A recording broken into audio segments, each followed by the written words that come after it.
As for the boy, he grew up and lived as Bobby Dunbar. At 18, he fell in love with a girl named Marjorie from a nearby town. They married in 1935 and had 4 children. He passed away in 1966, always believing he was Bobby Dunbar.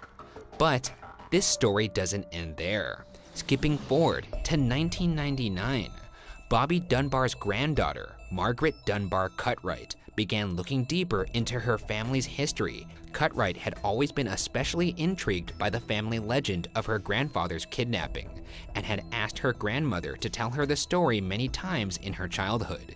It was then a story she told to her own children. A scrapbook with over 400 articles about the Dunbar case was given to Cutright by her father. She writes of the project, quote, "The scrapbook was like a jigsaw puzzle without the picture on the box, and over the next few months, I lost myself in trying to piece it together," end quote.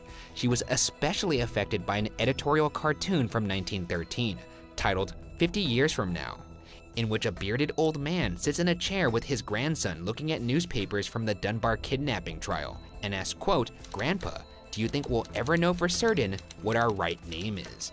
End quote. Ooh. Yeah. Heavy.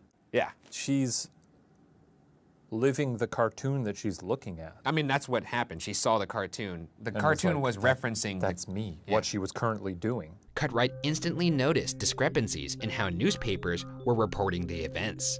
For example, there were at least 2 different reported versions of Leslie and Bobby's reunion. One paper stated that Leslie recognized Bobby immediately, while the other described Leslie as unsure, even including a quote from Leslie saying, quote, "I do not know, I am not quite sure," end quote.